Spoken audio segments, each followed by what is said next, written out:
코로나19 확진자가 하루 새 246명 늘어 닷새째 세 자릿수를 기록했습니다. 정부는 신천지 때보다 더 큰 위기라고 진단하고 내일 새벽 0시부터 수도권 거리두기 2단계를 강화했습니다. 사랑제일교회발 확진자가 엿새 만에 457명으로 늘었습니다. 서울시는 교회로부터 제출받은 명단에 없던 480여 명의 교인 명단을 확보해 소재 파악에 나섰습니다.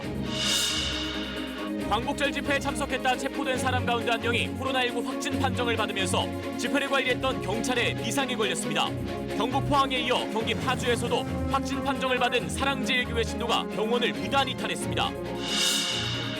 사랑제일교회를 중심으로 한 교회발 코로나19 감염이 전국으로 확산되는 양상입니다. 인천은 물론 전북 전주와 충남 천안, 부산에서도 확진자가 잇따르면서 지역 N차 감염 우려도 커지고 있습니다. 긴 장마 뒤 코로나19 재확산이 이어지면서 손님들이 줄어 전통시장 상인들의 시름이 깊어지고 있습니다. 외식업계도 매출 감소에 방역까지 이중고를 겪고 있습니다.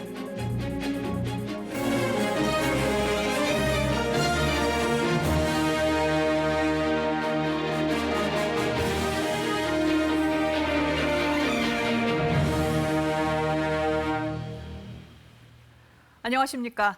전국의 일상이 멈출 수 있다. 우려했던 상황이 벌어지면서 고비가 찾아왔습니다.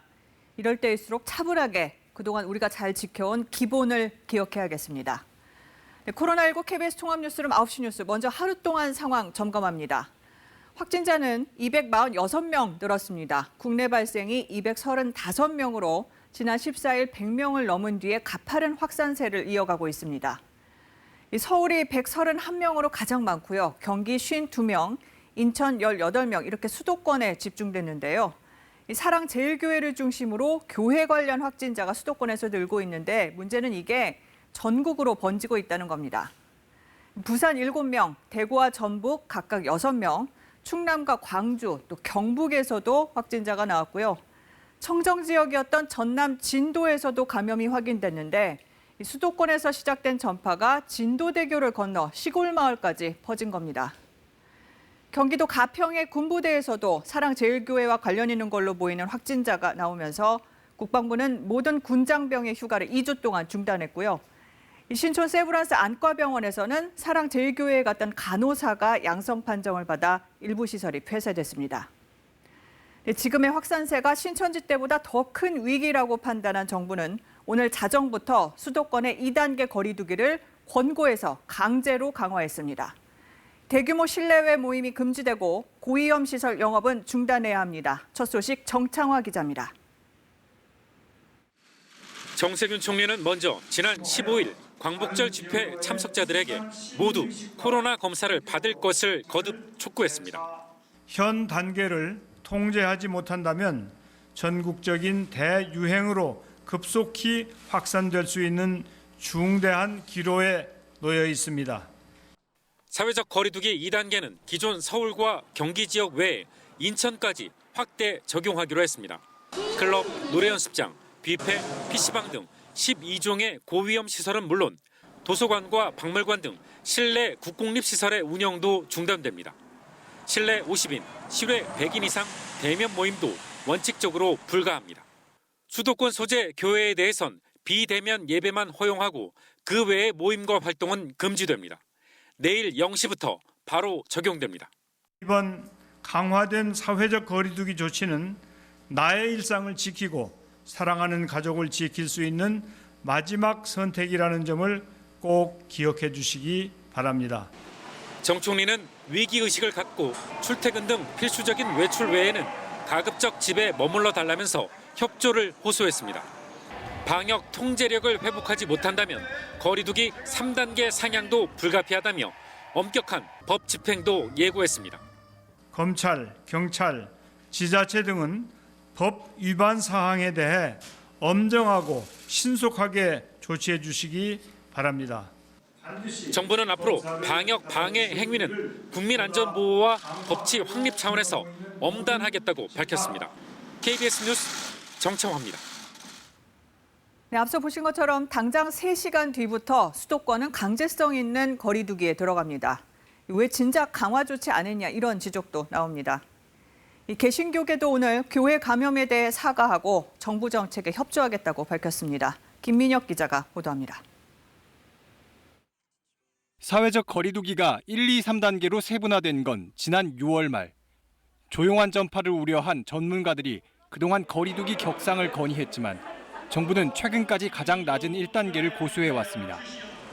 그러던 중 지난 14일부터 사흘 연속 세 자릿수 확진자가 나오자 연휴 중간인 16일 2단계로 격상했지만 이마저도 강제가 아닌 권고 수준에 머물러 1.5단계라는 비판이 이어졌습니다. 자제 권고 수준으로 자율적으로 지키도록 하다 보니까 실효성이 떨어졌다. 그렇기 때문에 효과를 발휘하기가 어렵지 않겠느냐. 정부가 내세운 가장 큰 이유는 사회 경제적 피해입니다. 봉쇄를 하는 건 쉽지만 개인의 자유로운 활동이 제약받고 자영업자, 소상공인 등이 생업에 위협을 받기 때문입니다. 함께 모이는 공적 예배를 중시하는 개신교 특성상 종교의 자유 또한 주요 고려 대상이었습니다. 때문에 방역당국은 개신교 최대 연합기관인 한국교회 총연합 대표자들과 만나 사전에 협조를 요청했습니다. 수도권 내에서라도 이제 집회를 좀 내배 보시는 것을 비대면으로 전환해 주십사 하는 것을 간곡히 요청을 드리고 싶습니다. 이에 한국교회 총연합은 교회가 결과적으로 지역사회 감염의 통로가 되고 말았다며 주요 교단의 행정력 범위 밖에서 독립해서 운영하는 작은 모임들과 전광훈 목사 측의 정치적 행보로 인한 것으로 심히 유감스럽다는 입장을 밝혔습니다. 고해발 코로나가 확산이 돼서 정말 국민들에게 그리고 방역 당국에게 부끄럽고 죄송하게 생각합니다. 등록교인 수로 국내 최대 규모인 여의도 순복음교회를 비롯해 대형 교회들도 앞으로 2주간 모든 예배를 온라인으로 전환하기로 결정했습니다. 정부는 지금 대유행을 막지 못하면 10명 이상도 모이지 못하는 거리두기 3단계가 시작돼 사회 경제적인 큰 문제가 초래될 수 있다고 경고했습니다. KBS 뉴스 김민혁입니다. 네, 서울 성북구 사랑제일교회 관련해서만 엿새 만에 확진자가 400명을 훌쩍 넘었습니다. 올 초 대구의 신천지 관련 집단 감염보다 더 큰 위기 상황이라는 게 방역당국의 진단인데요. 그 이유가 뭔지 우한솔 기자가 분석했습니다. 사랑제일교회에서 코로나19 확진자가 처음 나온 건 지난 12일. 2명이 시작이었는데 엿새 만에 최소 457명이 확진됐습니다. 수도권 지역에 집중됐지만 충남과 강원 등 전국 곳곳으로 퍼져나갔습니다. 여러 집단으로의 전파로도 이어졌습니다. 서울 노원구 안디옥 교회와 롯데 홈쇼핑 미디어 서울센터 등 최소 6곳에서 2차 전파가 진행됐습니다. 지금 현재로는 지난 2, 3월의 신천지 집단 발생 당시보다 훨씬 더 큰 위기라고 판단하고 있습니다. 실제로 지금까지의 확산세를 보면 신천지 감염 사례와 비슷하게 확진자가 증가하는 모습입니다. 지난 2월 첫 확진자가 나온 뒤 엿새 만에 누적 확진자는 456명으로 이번 사랑제일교회 사례와 비슷한 수준입니다. 또 다른 집단 감염 사례인 이태원 클럽발, 방문 판매업체 리치웨이발과 비교해보면 200명을 넘기는데 사랑제일교회발이 훨씬 빠르고 전체 확진자 수도 많습니다. 확진자 연령 분포도 방역당국이 긴장하는 이유 가운데 하나입니다. 신천지 감염 때보다 60대 이상 고령층의 비율이 높기 때문입니다. 고령 확진자가 많으면 중증 환자 수가 늘어나 인명피해로 이어질 수 있습니다. 게다가 신천지 집단 감염 때보다 전파력이 평균 6배 높은 바이러스가 유행하는 것으로 보고 있습니다. 전파력이 높은 GH형일 가능성이 큽니다. 중증률과 관련해서는 심한 피해를 일으키지는 않을 것으로. 하지만 이태원 감염 때도 같은 GH형 그룹의 바이러스가 유행한 만큼 당국은 전 국민이 방역 수칙을 잘 알고 있는데도 전파의 위험한 행위가 아무렇지 않게 이뤄졌을 정도로 경각심이 둔화된 것이 더 큰 위기라고 분석했습니다. KBS 뉴스 우한솔입니다. 네, 사랑제일교회 관련한 집단 감염이 이렇게 잇따르고 있는데 여전히 거주지가 불분명하거나 연락이 안 되는 교인과 또 교회 방문자가 800명 정도 됩니다.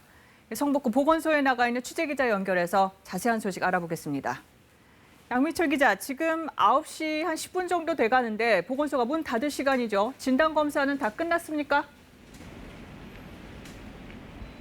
네, 조금 전 9시쯤 해외 입국자를 포함한 오늘의 진단검사 일정은 모두 마무리됐습니다.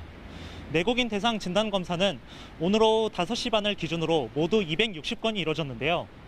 이 중에서 평소 지난주 이전의 진단검사 일정은 70에서 80건이었던 것을 감안하면은 사랑제일교회발 집단 감염의 영향으로 진단검사 수 자체가 크게 늘어난 것으로 볼 수 있겠습니다. 또 이에 따라 담당 인력도 60여 명으로 크게 늘었는데요. 오늘 오후엔 교회가 위치한 장위 이동 일대를 중심으로 인근 상인과 성북구청 공무원 등 30여 명이 함께 방역 작업을 펼쳤습니다. 또 저희 취재진이 만난 인근 주민들은 교회 관련 확진자가 크게 늘어난 데 대해서도 우려를 나타내고 있었습니다.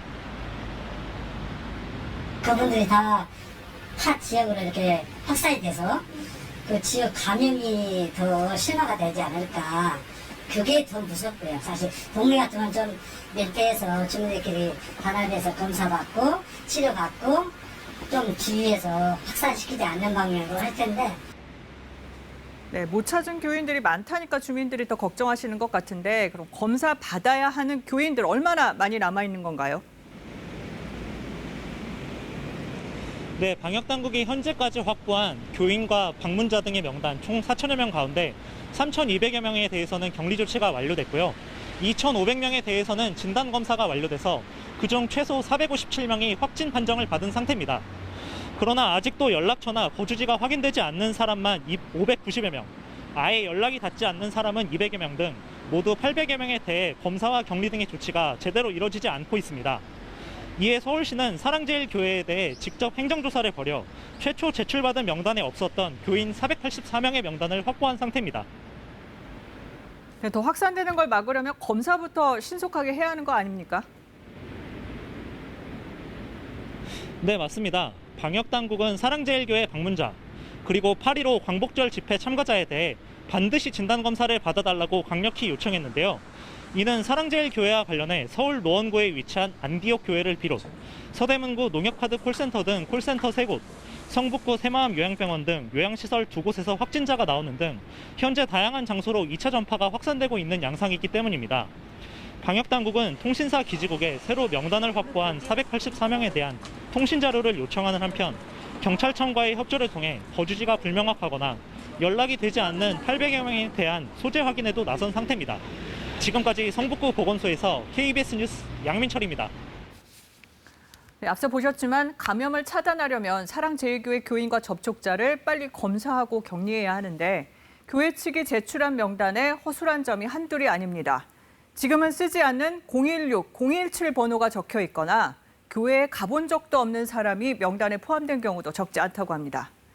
사랑제일교회 측은 방역당국의 명단 요청이 지나치다고 주장하고 있습니다. 오대성 기자가 취재했습니다. 서울 도봉구에 사는 제보자 박모 씨의 아내는 지난 주말 검사를 받으라는 문자를 받았습니다. 사랑제일교회 근처엔 가본 적도 없다고 합니다. 교회랑은 연관되거나 그런 거는 아예 없으시는데도? 전혀 없습니다. 문자가 왔었으니까 네.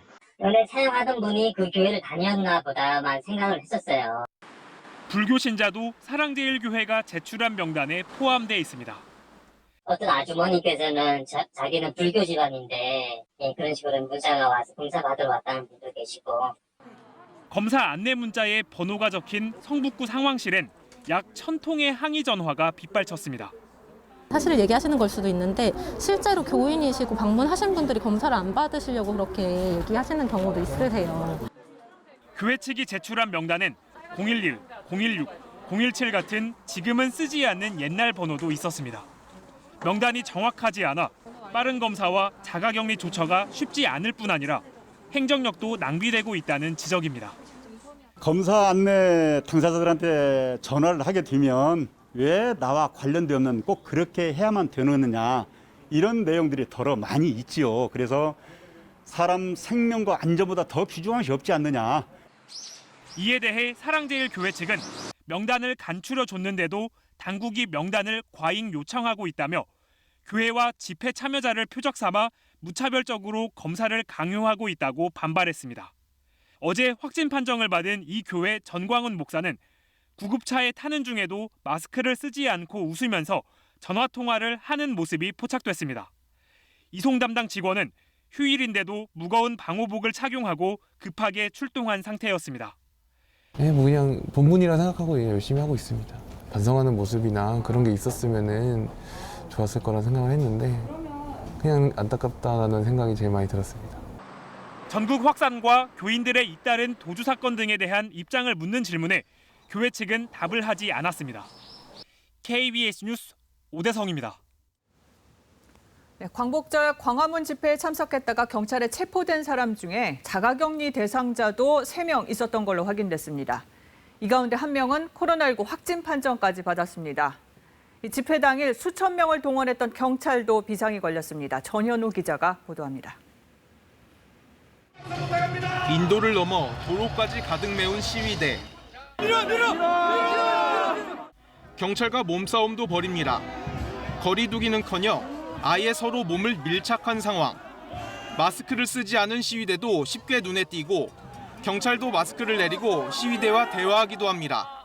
이분들이 너무 많이 모이다 보니까 경찰 통제소를 이렇게 나오려고 하고 있고 그걸 제대하다 보니까 직접적으로 접촉하는 부분이 생겼어요.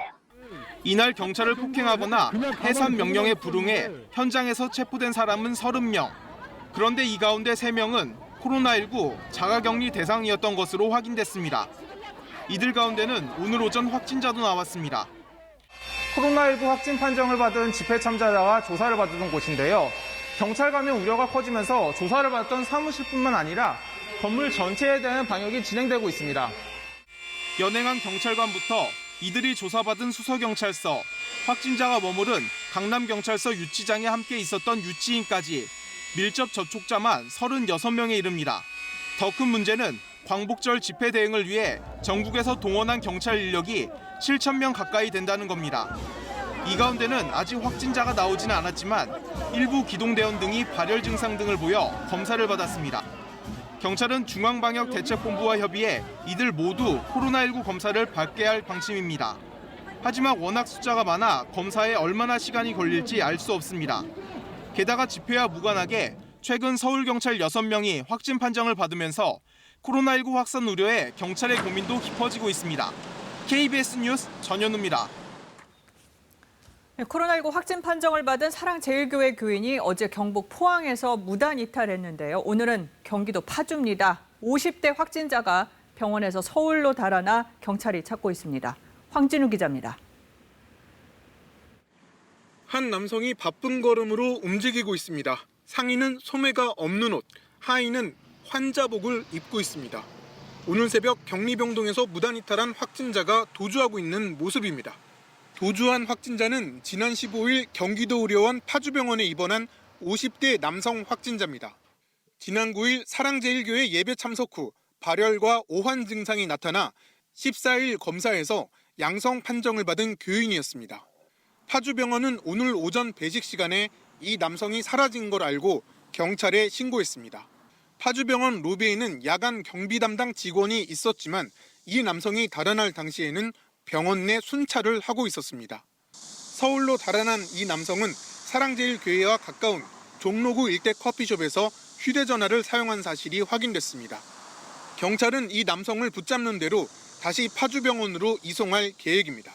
이에 앞서 어제는 경북 포항에서 확진 판정을 받은 사랑제일교회 교인이 병원 이송 직전에 도주했다가 4시간 만에 붙잡혔습니다. 1년 이하의 징역, 1천만 원 이하의 벌금을 부과할 수 있는 이러한 그 형사벌이 가해질 수 있다는 점 말씀드립니다. 방역당국은 무단 이탈 코로나19 확진자뿐 아니라 확진자의 도주를 돕는 경우도 범인 은닉죄로 형사처벌을 받을 수 있다고 강조했습니다. KBS 뉴스 황진우입니다. 서울과 경기 지역의 교회와 관련한 감염이 인천까지 확산되고 있습니다. 특히 경기 지역의 누적 확진자가 2,000명을 넘어서자 경기도는 실내에서도 마스크 착용을 의무화하는 등의 행정명령을 내렸습니다. 박효인 기자의 보도입니다. 인천 지역에서 코로나19 확진자가 하루 동안 17명 늘었습니다. 이들 모두 서울사랑제일교회와 용인 우리제일교회와 관련된 확진자로 3살 어린이부터 70대 노인에 이릅니다. 6명은 직접 교회를 방문해 감염됐지만 나머지는 확진자의 가족과 지인입니다. 접촉자로 분리된 확진자가 더 많은 데다 광화문 집회 참석자도 있습니다.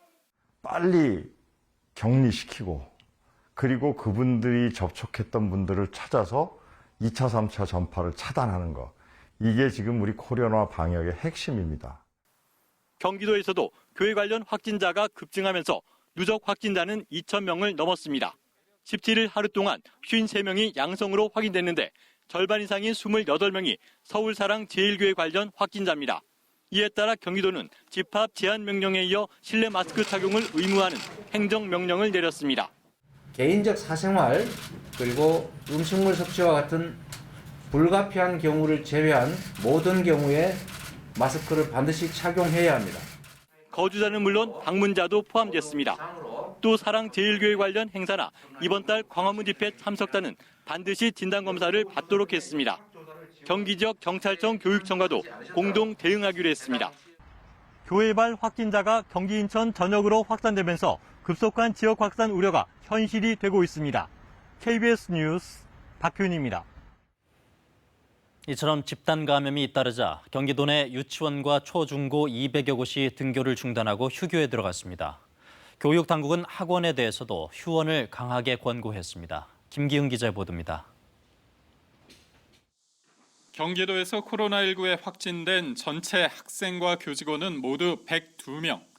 이들 가운데 약 40%가 최근 2주 사이에 빠르게 감염됐습니다. 절반 정도가 교회를 통한 확진이었었고 나머지가 대중적인 집회 장소나 이런 기관에서 이루어진 최근 용인 우리제일교회와 양평의 복다림 행사, 파주의 스타벅스 등지에서 확진자가 200명을 넘어서자 경기도 교육청이 발벗고 나섰습니다. 용인과 양평, 파주 지역의 유치원과 초중고 236곳에 대해 등교 수업을 중단하고 원격 수업으로 전환했습니다. 파주는 1주, 용인과 양평은 2주 동안입니다.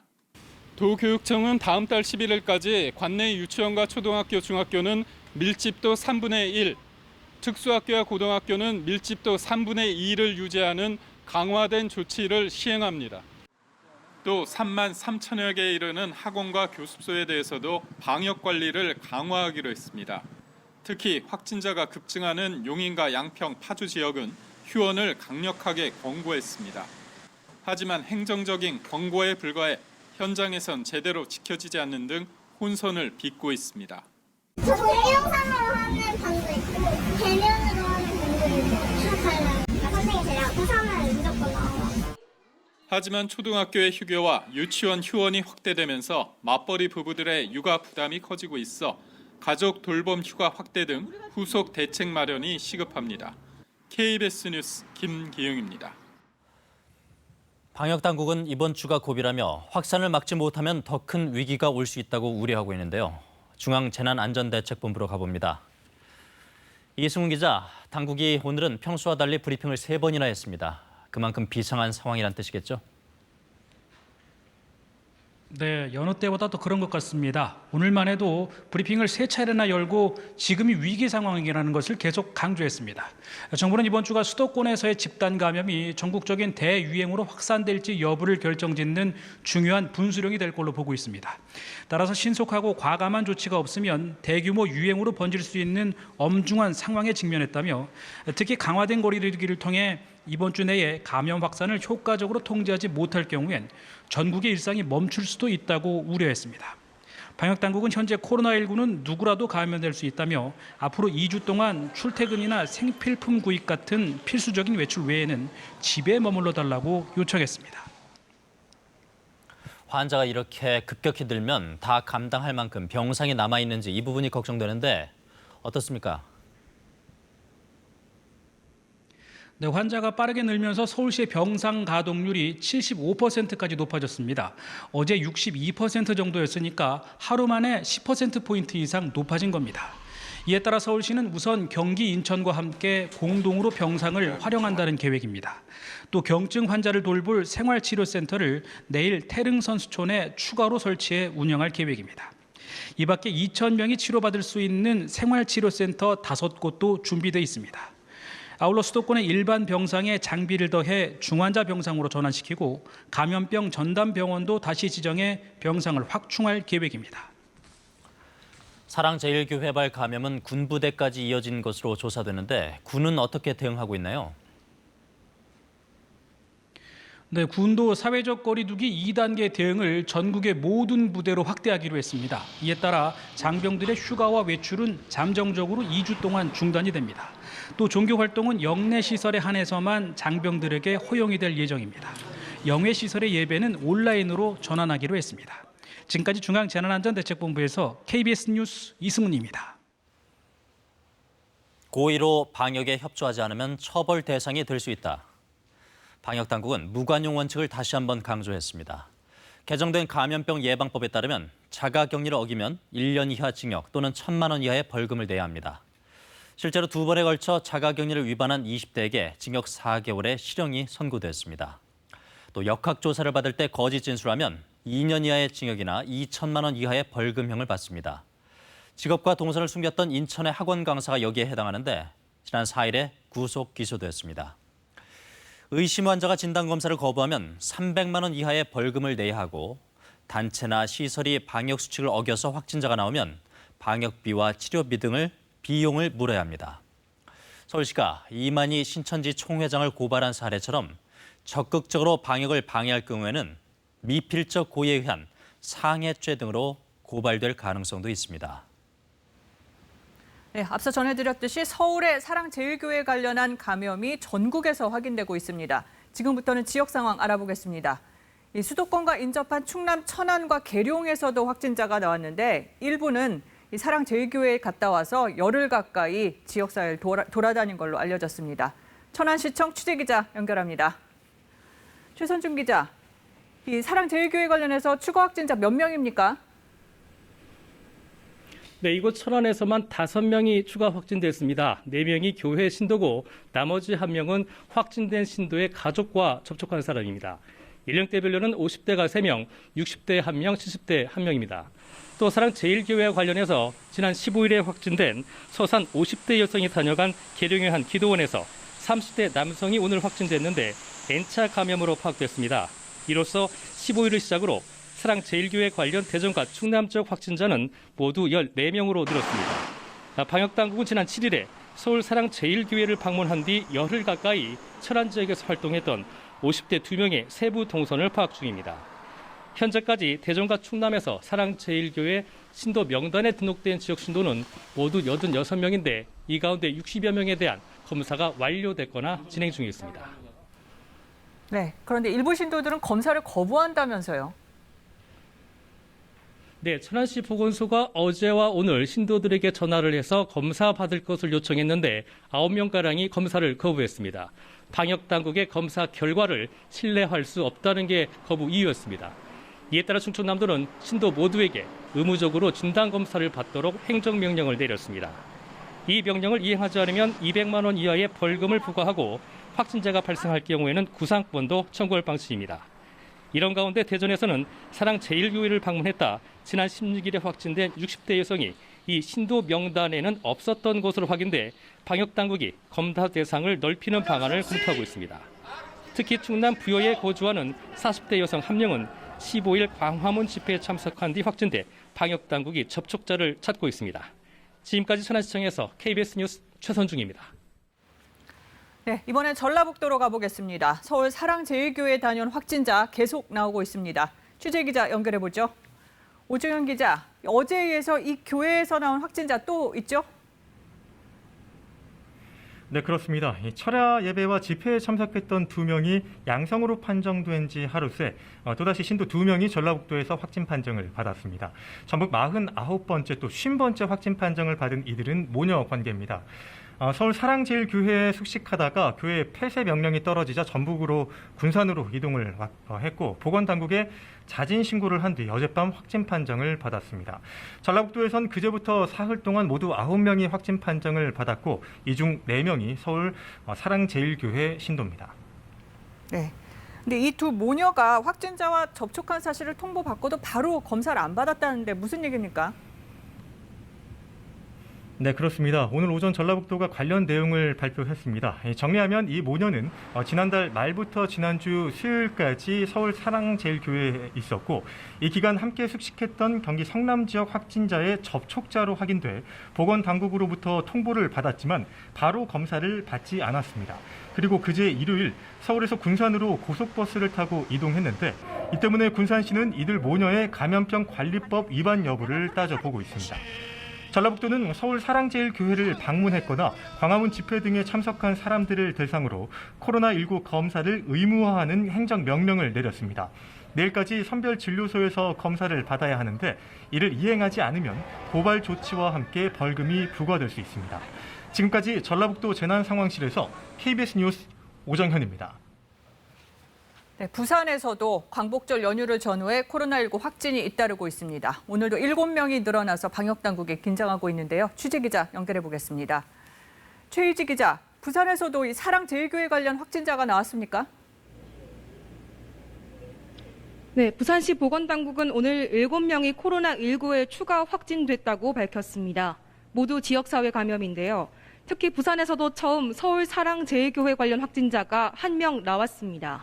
이 확진자는 지난 12일 사랑제일교회 수요 예배를 다녀온 서울 신도의 가족입니다. 부산시 보건당국은 사랑제일교회 관련자 검사에 속도를 내고 있습니다. 현재 파악 중인 관련자 41명 가운데 29명은 음성입니다. 9명은 검사 예정이고 3명은 연락 두절 상태입니다. 부산시는 또 8.15 광화문 집회 참가자 파악에도 나섰습니다. 지금까지 24명이 검사를 받아 결과를 기다리고 있습니다. 네, 우려스러운 게 감염 경로가 모호한 사례가 많다면서요.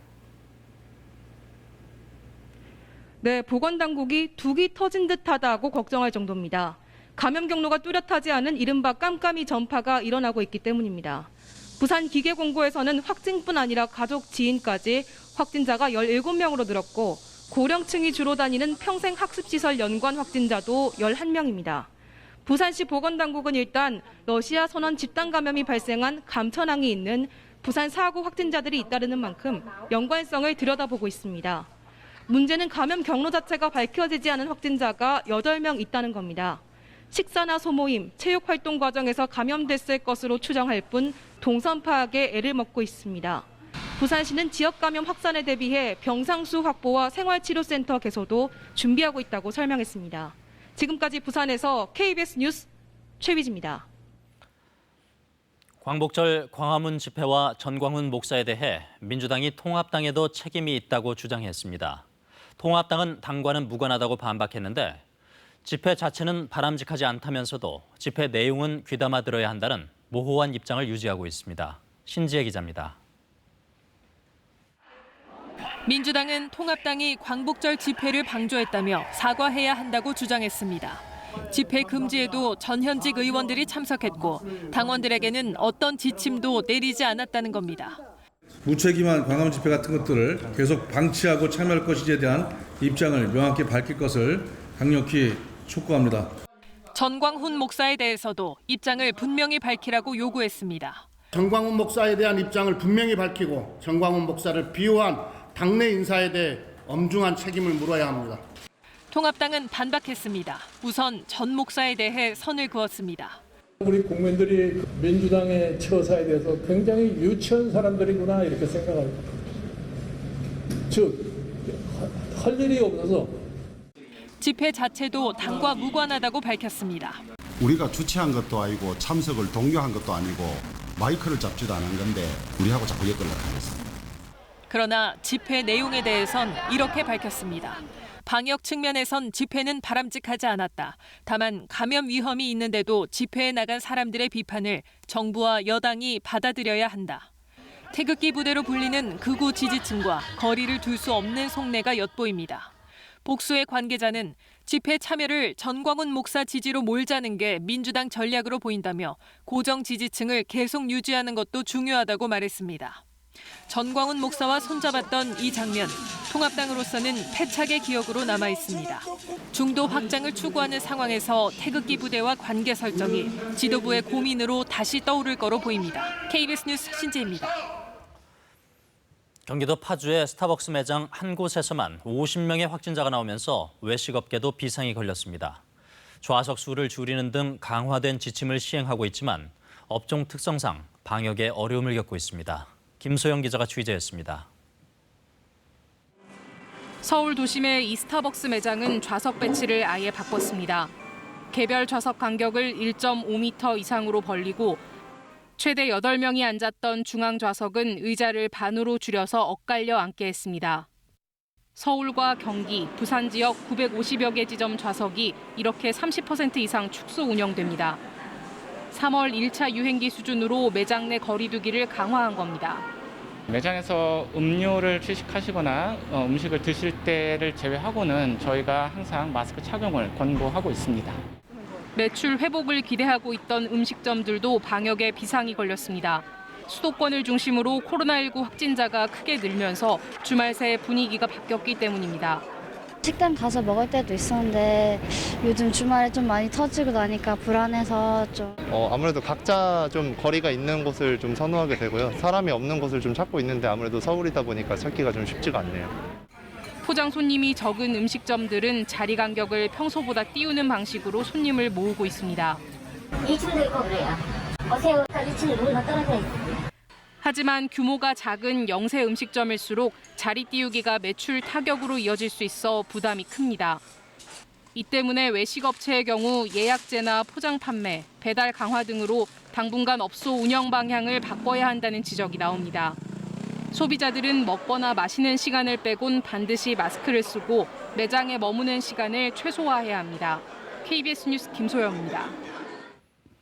이렇게 수도권을 중심으로 확진자가 크게 늘면서 전통 시장도 직격탄을 맞았습니다. 코로나가 주춤하나 했더니 역대 가장 긴 장마가 찾아오고 비가 그치니 다시 코로나가 덮친 혹독한 상황을 맞고 있는 상인들을 이유민 기자가 만나봤습니다.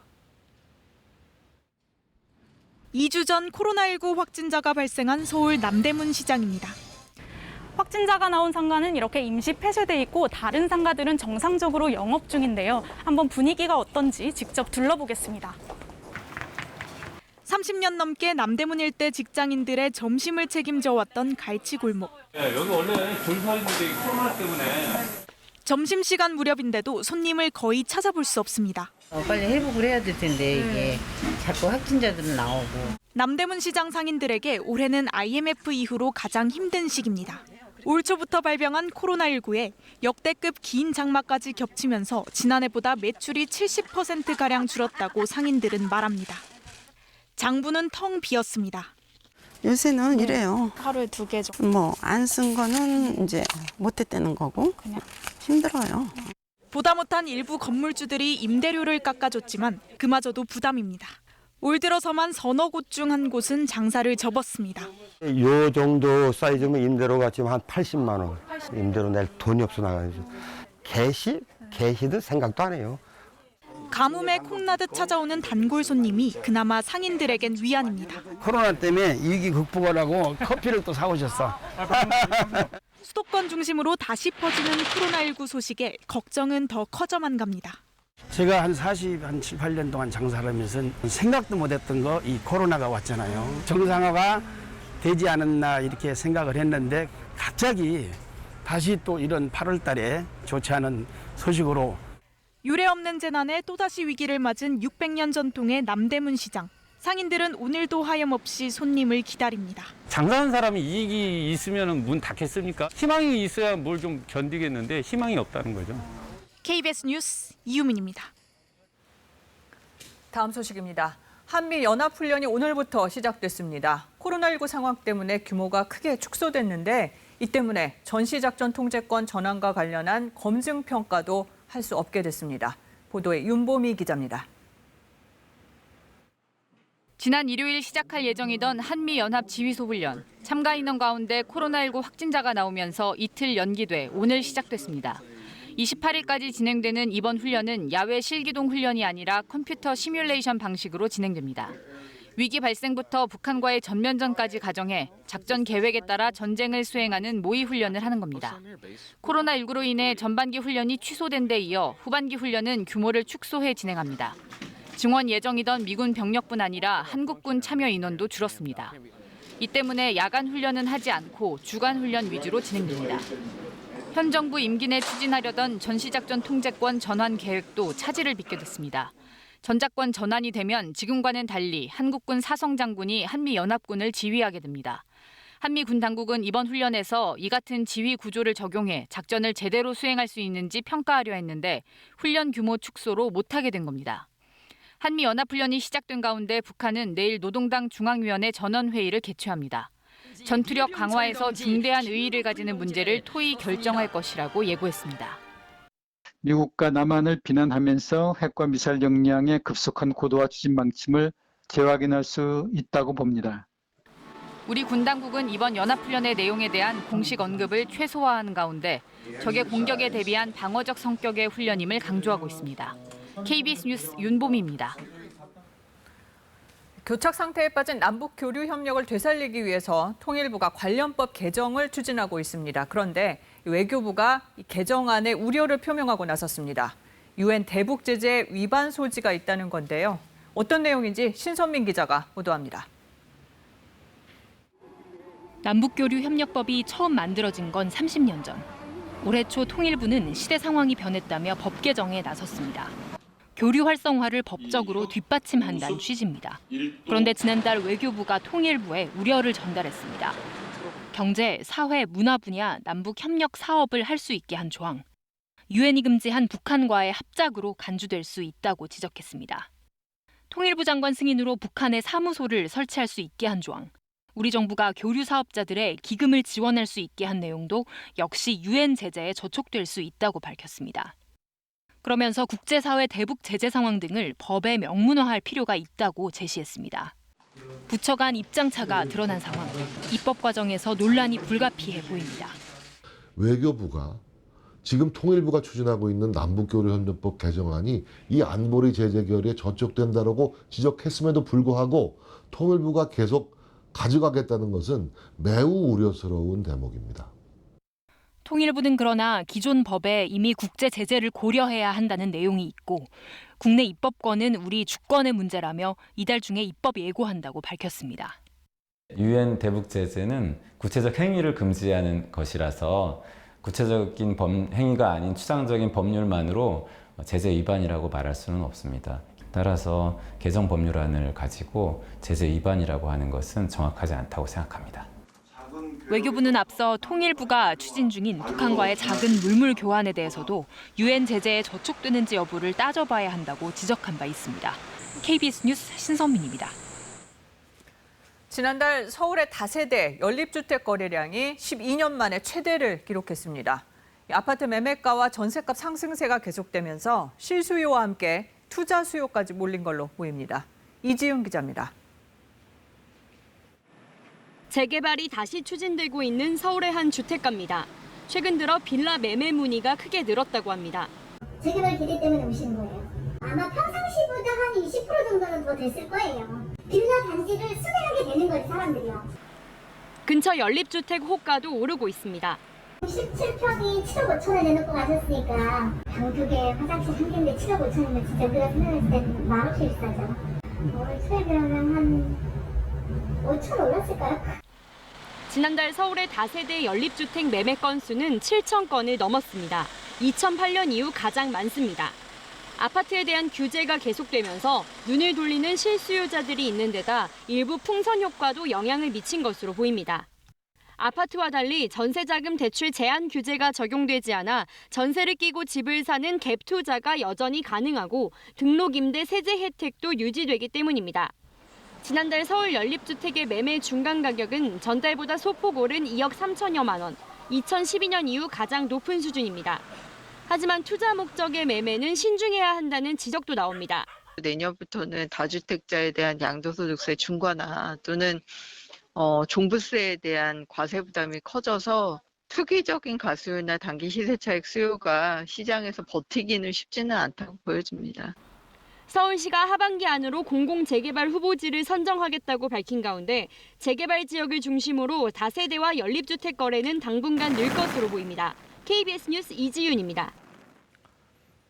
폭우가 지나가자마자 폭염을 맞게 된 침수 피해 지역에선 정리해야 할 일들이 산더미처럼 쌓여 있지만 더위 때문에 속도를 내지 못하고 있는데요. 푹푹 찌는 날씨 속에서 힘겹게 작업을 이어가는 강원도 철원의 복구 현장을 하초희 기자가 다녀왔습니다.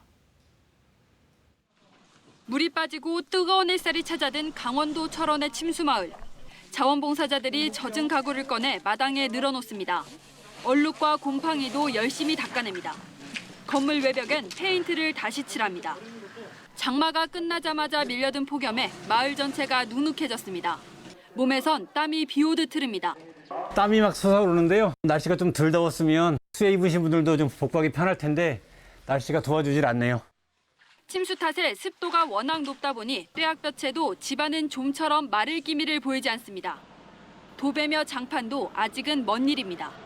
주민들은 시멘트 바닥에 신문지를 깔고 겨우 끼니를 때웁니다.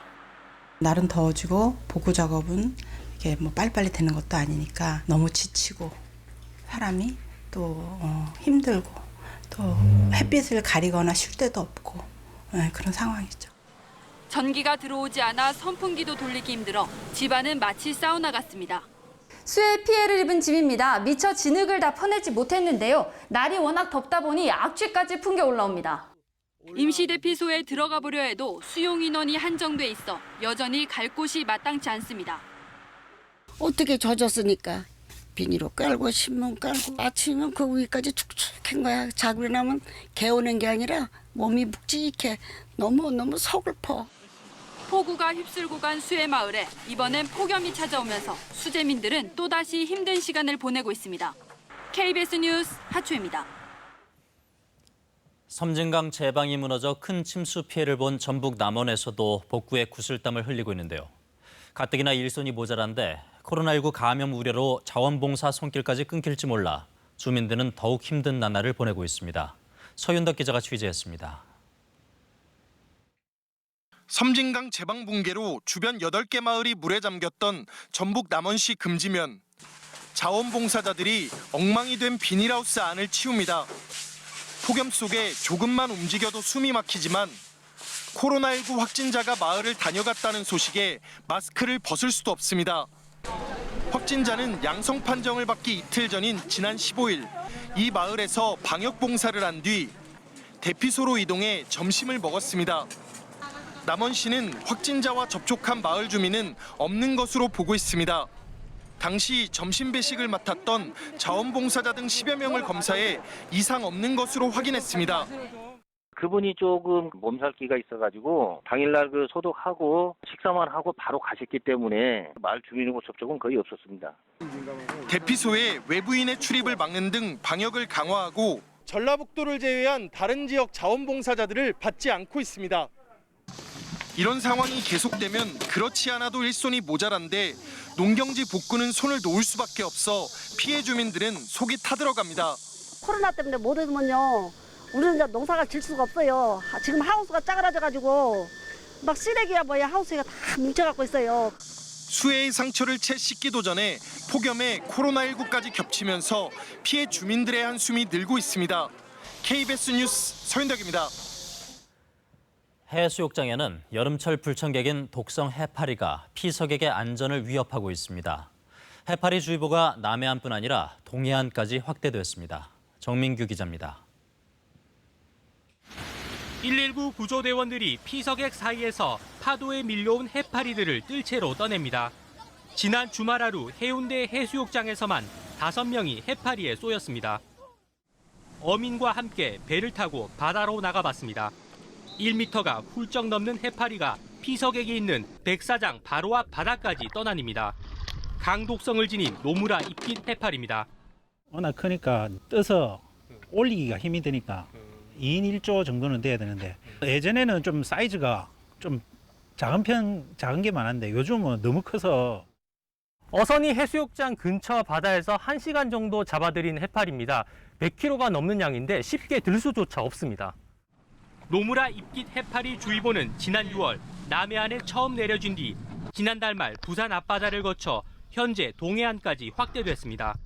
개체수가 크게 늘면서 전국적으로 해파리 쏘임 신고는 2,100여 건, 지난해 1,200여 건을 이미 넘어섰습니다.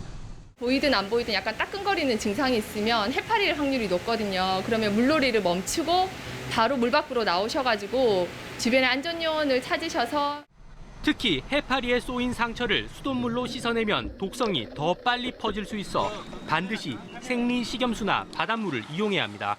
KBS 뉴스 정민규입니다.